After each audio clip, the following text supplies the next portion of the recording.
Boa noite, meus irmãos. Que a paz do Mestre Jesus esteja em nossos corações.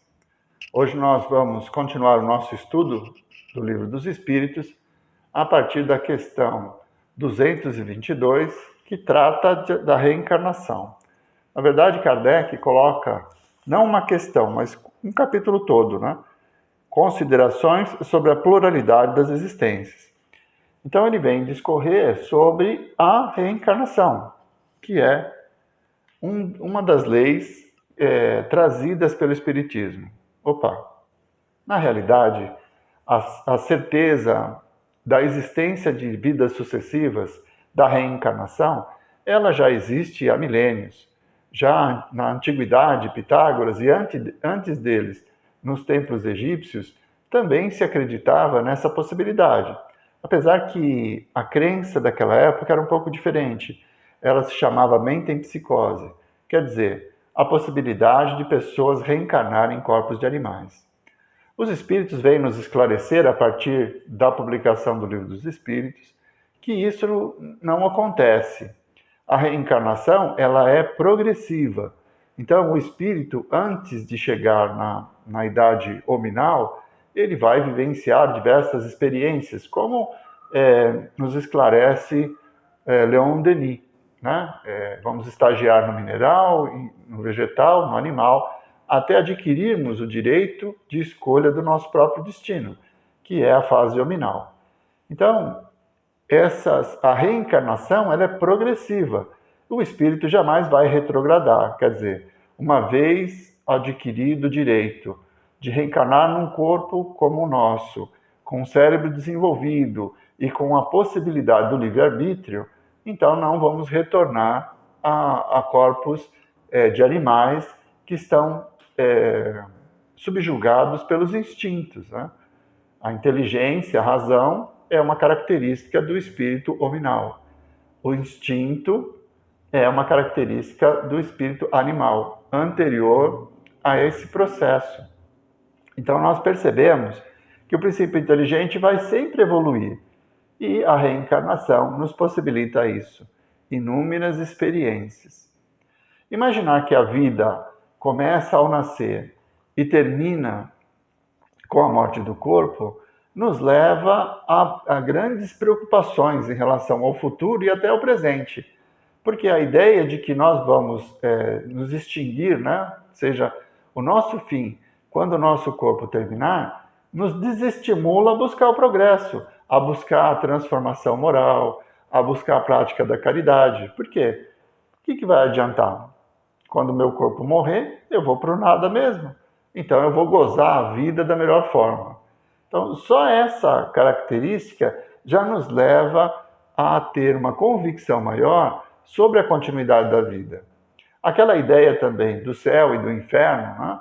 Então, diante de uma única experiência, nós conquistaríamos o direito do paraíso ou seríamos punidos pelo inferno, também deve ser descartado. Porque, como nós observamos na nossa sociedade, as pessoas reencarnam em condições diferentes. Né? Algumas reencarnam num lar equilibrado, que tem acesso ao conhecimento, acesso ao evangelho, ao convite para a transformação moral e para a prática da caridade. Outros reencarnam num ambiente hostil, de drogas, de vícios, de violência. Então, se Deus é justo e bom, ele teria que dar oportunidades iguais para todos. E a desigualdade no nascimento comprova que as pessoas vão vivenciar experiências sucessivas, porque senão Deus seria injusto, proporcionando meios para alguns encontrarem o paraíso, numa ideia do encontro com Jesus, e para outros, sequer o conhecimento do Mestre Nazareno, e quanto mais dos seus ensinamentos. E esses não teriam a oportunidade de realizar a reforma íntima, de realizar a reforma moral, a prática da caridade, o desenvolvimento do amor. Então, só por aí, nós já percebemos que a ideia de que em uma única existência nós vamos a determinar o nosso destino por toda a eternidade, né? Sendo espiritualistas, não materialistas. Né? Materialista é o que eu disse antes, que acredita no nada. acabou o corpo, acabou tudo. E espiritualista são aqueles que acreditam em algo além do corpo, na alma, no espírito. E espíritas são aqueles que, estudando a doutrina através da codificação de Allan Kardec, têm a consciência e acreditam na lei da reencarnação, na lei de causa e efeito que nos oferece as oportunidades, de acordo com o nosso grau evolutivo, de acordo com a nossa necessidade, é que nós vamos reencarnar. Então, eu disse agora há pouco, um espírito renasce num lar equilibrado, onde ele vai ter acesso ao Evangelho, vai receber ensinamentos e ter uma possibilidade maior de desenvolver a caridade e praticar o amor ao próximo, ou seja, se aproximando do Cristo, evoluir. E outros vão nascer em condições diferentes. Qual dos dois é melhor?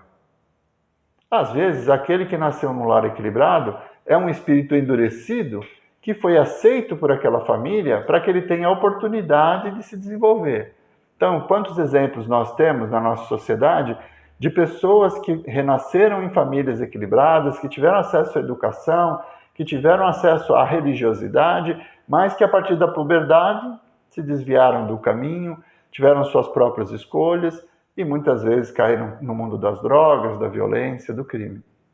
E outros que renascem na favela, numa condição material muito difícil, mas que pelo seu empenho, pelo seu esforço, acaba desenvolvendo ações sociais dentro da favela, acabam ajudando muitas pessoas e, apesar do ambiente hostil, um espírito de luz que reencarnou ali e trouxe condições, como missionário, para que outras pessoas pudessem encontrar a paz, mesmo num ambiente tão hostil.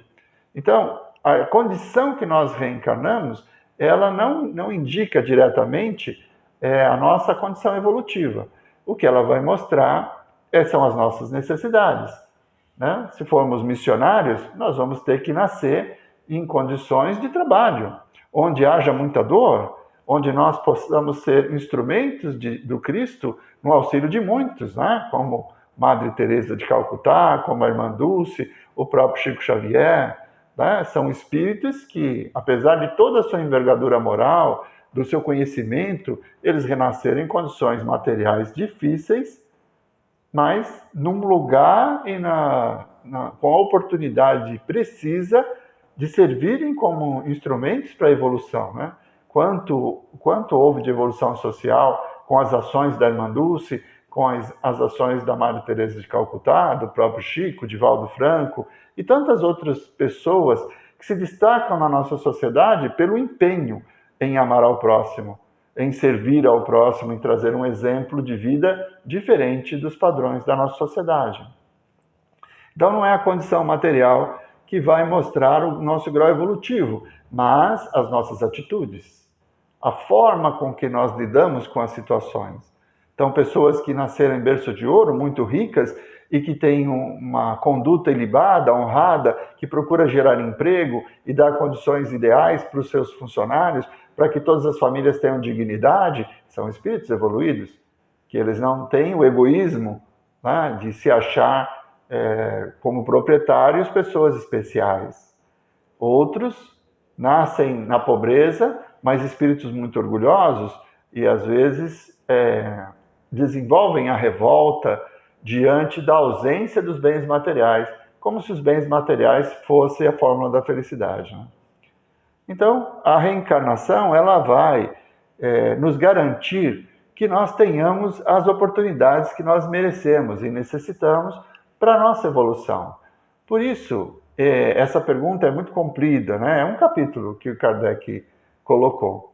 É importante que nós façamos a leitura, que vocês façam a releitura em casa e possam ir percebendo essas nuances que para nós, que já convivemos com o Espiritismo há muito tempo, a lei de reencarnação é algo muito natural, é muito justa, é muito tranquilo para nós espíritas considerarmos que essa não é a nossa única existência, que nós teremos outras e que as nossas próximas encarnações, elas serão mais felizes ou menos felizes de acordo com a nossa capacidade de evoluir.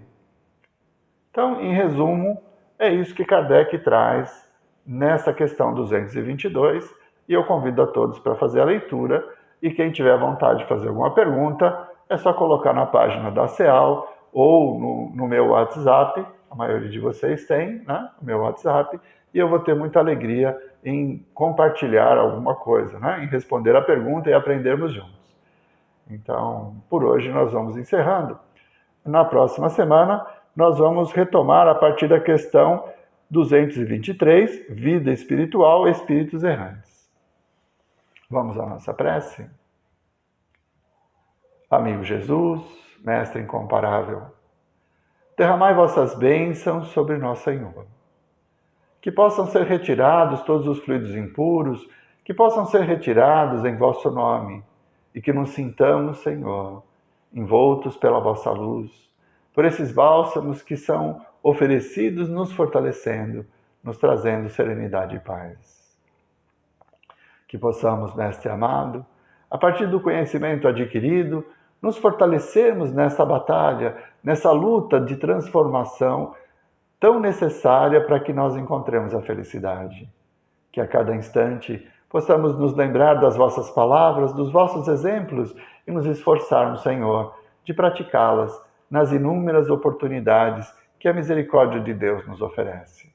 Muito obrigado, Mestre Jesus, por mais esses momentos em que pudemos ter convosco. Muito obrigado, meus irmãos.